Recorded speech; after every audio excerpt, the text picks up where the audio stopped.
2022 का साल जो है वो क्रिप्टो इंडस्ट्री के लिए बहुत ही खतरनाक साबित हुआ है। हमने देखा है कि एक के बाद एक बड़े बड़े जो क्रिप्टो के एम्पायर्स थे, जिसमें वॉयेजर, ब्लॉकफाई, सेल्सियस और फिर लूना टोकन और अब फाइनली FTX को हमने कोलैप्स होते हुए देखा।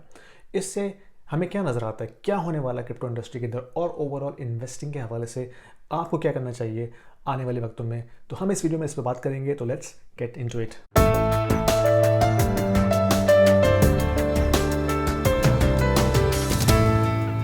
Alright, welcome back. अगर आप मेरे इस चैनल पे न्यू हैं तो वेलकम बैक। मेरा नाम यासीन निज़ामी है और मैं इस वीडियो पे एक आम अल्फाज के अंदर वेरी क्रिस्टल क्लियर उर्दू में फाइनेंशियल एजुकेशन देता हूँ, जिसमें हम इन्वेस्टिंग के बारे में बात करते हैं, रियल एस्टेट के बारे में बात करते हैं, हम बात करते हैं क्रिप्टो एसेट्स, इक्विटीज़, कमोडिटीज़ और ग्लोबल मैक्रो इकोनॉमिक्स के बारे में बात करते हैं। तो अगर आप इन टॉपिक्स में इंटरेस्टेड हैं तो प्लीज़ सब्सक्राइब को हिट कीजिए ताकि आपको फ्यूचर वीडियोज़ देखने में कोई दिक्कत ना हो।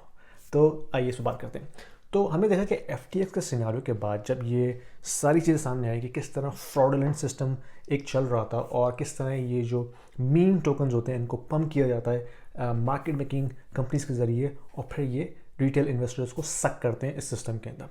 तो आज हम इसमें बात करेंगे कि अब आने वाले वक्तों में होना क्या है। देखें, FTX के सिनारियो की जो टाइमिंग है वो बड़ी क्रूशल है।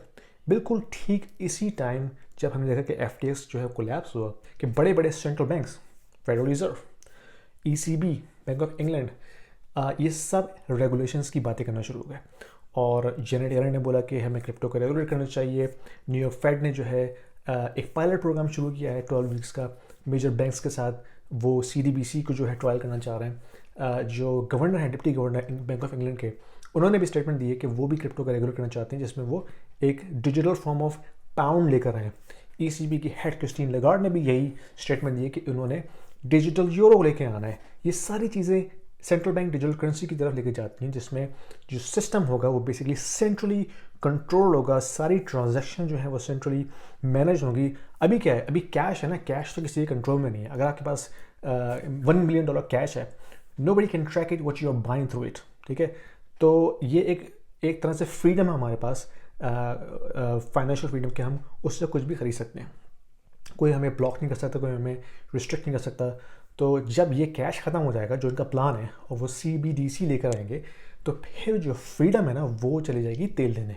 वो इसलिए क्योंकि हर चीज़ डिजिटली ट्रैक्ड होगी, हर ट्रांजेक्शन को वो मॉनिटर कर सकते हैं, रिवर्स कर सकते हैं और आपको बैन भी कर सकते हैं। अगर आपने हुकूमत के ख़िलाफ़, गवर्नमेंट के खिलाफ कुछ भी बोला जो उनको पसंद नहीं आएगा, तो you will be out of the system like this.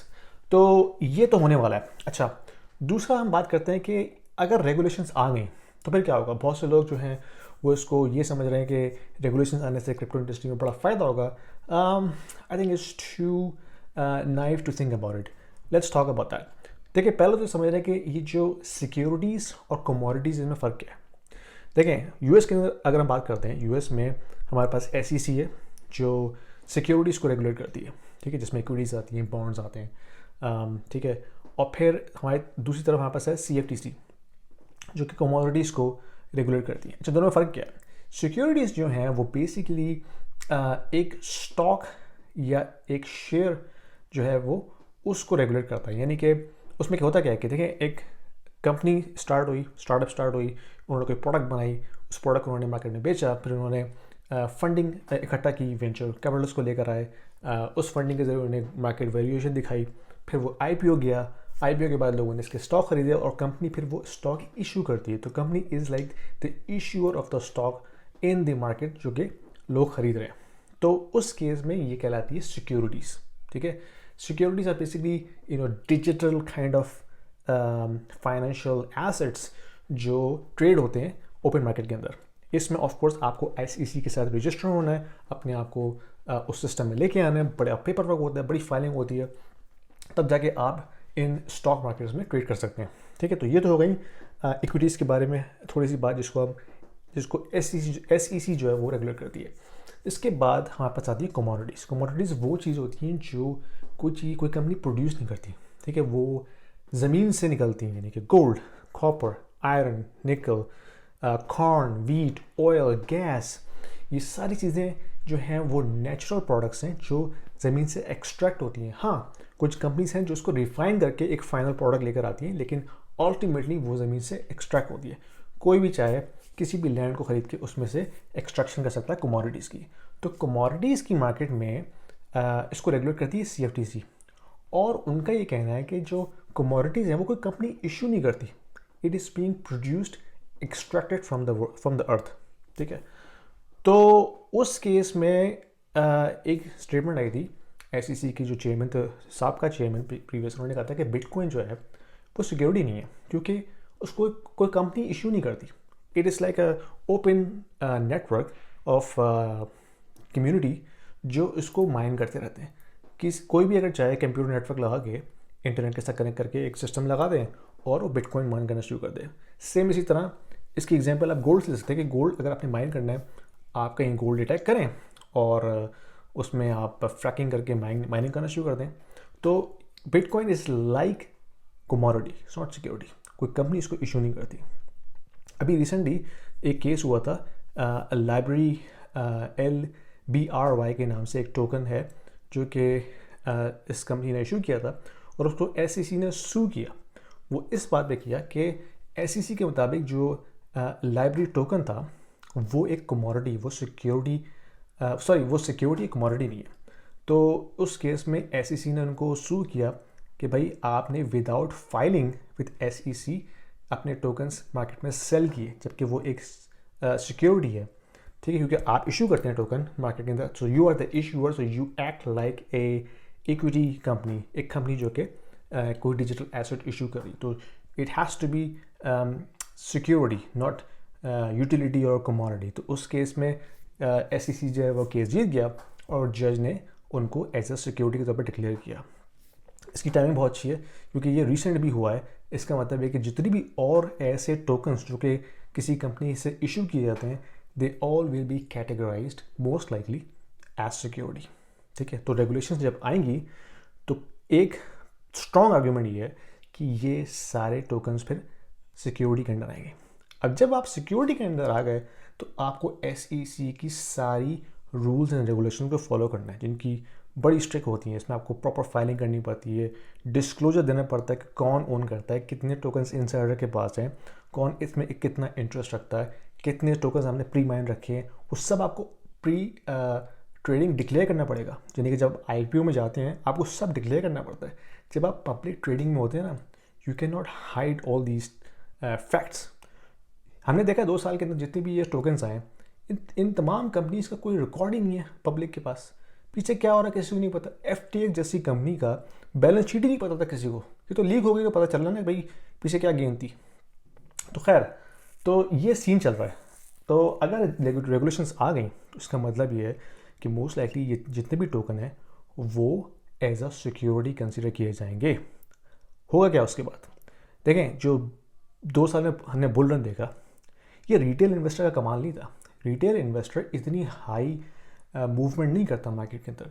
इतनी हाई मूवमेंट जो वॉलेटिलिटी हमने देखी है वो आती है बिग मनी से, big smart money, venture capitalist, जो हेज फंड ओनर हैं, जब वो पंप करते हैं billions of dollar, they move the market. ठीक है, एक मैं वीडियो देख रहा था कल जिसमें वो जो चमाट है ना, चमाट, तो वो चमात तो श्रीलंकन जो है VC कैलिफोर्निया बेस्ड, तो वो ये बात कर रहा था कि किस तरह they can buy these tokens at a high discount. देखिए, जब कभी भी ये पंप होता है ना टोकन, तो जो टोकन के इश्यूअर्स होते हैं ये जाते हैं बड़े बड़े VCs के पास, उनको पिच करते हैं अपना idea, then they sell those tokens at a high discount rate to these VCs। और फिर जब ये टोकन्स एक ओपन मार्केट में आते हैं, जब हाइप क्रिएट हो चुकी होती है, तो फिर वो VCs जो है वो सारा का सारा टोकन डंप करते हैं एट अ हायर प्राइस। तो ये इस तरह बिलियंस $, फ्लिप करते हैं with in a matter of days. तो VCs क्यों अट्रैक्ट हो रहे थे? वो इसी वजह से अट्रैक्ट हो रहे थे ना, क्योंकि VCs के पास ऑप्शंस क्या हैं। अगर तो वो इक्विटी मार्केट में फंड करें, स्टार्टअप को फंड करते हैं, they have to lock their funding for certain amount of years. उससे पहले वो अपनी फंडिंग निकाल नहीं सकते। ठीक है, तो उनको अपना पैसा फंसाना पड़ता है। क्रिप्टो में क्या हो रहा था कि वो VCs जो हैं वो with in matter of days they are making 3x 4x 5x of their billions of dollar. उसकी वजह से ये सारी VC फंडिंग जो है वो इन क्रिप्टो मार्केट्स में आ रही थी। अब रेगुलेशंस के बाद जब ये सिक्योरिटी डिक्लेयर हो जाएंगे, कितने VCs जो हैं वो फिर अपना पैसा फंसाएंगे इन प्रोजेक्ट्स के, जबकि उनको पता है ये सारे मीम कॉइन्स ये सब बकवास थे। इनको मार्केट मेकिंग कंपनीज जिस तरह की एलिमेंट रिसर्च थी ये पम्प करती थी, ये पम्प करके VCs की फंड से उनको आर्टिफिशली इन्फ्लेट करते थे, और जैसे ये मेन स्ट्रीम में जाता था then they start dumping those coins to get the money off. तो ये सीन चल रहा था भाई। तो अगर रेगुलेशंस आ गई तो मेरी रिसर्च ये कहती है कि फिर ये स्मार्ट मनी जो है फिर इस तरह से फ्लो नहीं होगी इस मार्केट के अंदर, क्योंकि जब उनको पता है कि it is going to act like another security, why would we risk our money into this, क्योंकि उनको पता है कि सारे मीम कॉइन्स जो हैं इनका कोई फ्यूचर नहीं है, मतलब what purpose are they serving, right. तो इसका मतलब ये नहीं कि क्रिप्टो इंडस्ट्री पूरी तबाह हो जाएगी। जो इनोवेशंस हो रही हैं ब्लॉकचेन के अंदर, डिसेंट्रलाइज्ड फाइनेंसिंग के अंदर, वो तो कंटिन्यू रहेंगी, लेकिन ये जो हाइप थी ना कि रातों रात 10x हो जाए कोई भी शिट कॉइन, वो सीन नहीं होगा, क्योंकि वो सारा होता था ये पंप एंड डंप स्कीम के ज़रिए, जो कि बिग मनीज आती थी पंप एंड डंप करने के लिए, और जैसे निकलती थी उसमें से हवा निकल जाती थी। तो ये अब सीन होना बहुत मुश्किल है। लेकिन इसमें जो एक कंक्लूजन मैं आपको देना चाहता हूँ वो ये है कि $3 ट्रिलियन का मार्केट कैप था क्रिप्टो का, जो अब लेस देन $1 ट्रिलियन हो गया with in a matter of like few months, ठीक है। तो वो सारा का सारा पैसा जो निकला है अब वो कहाँ जाएगा? एक ऐसा डिजिटल एसेट है बिटकॉइन जिसको कोई इशू नहीं करता। आप ये तस्वीर देखिए ज़रा, पिक्चर, इसमें आपको नज़र आ रहा है कि जितने भी सारे कॉइन्स हैं इन सब की जो अपनी फाउंडेशन है, चाहे वो इथेरियम फाउंडेशन हो, चाहे वो सोलाना फाउंडेशन हो, चाहे वो लूना गार्ड फाउंडेशन हो, ये सारी फाउंडेशंस किसी ना किसी लेवल पे इन प्री माइंड कॉइन्स को ओन करती हैं। तो यानी कि ये कॉइन्स को फ्लोट करने से पहले कुछ कॉइन्स अपने लिए एलोकेट कर लेते हैं। वो क्यों करते हैं? क्योंकि उनका स्टेक है इसके अंदर, they want to control it centrally. ये डिसेंट्रलाइज फाइनेंसिंग नहीं है भाई। डिसेंट्रलाइज फाइनेंसिंग होती है ब्लॉकचेन बेस, जिसमें कोई सिंगल अथॉरिटी कंट्रोल नहीं करती।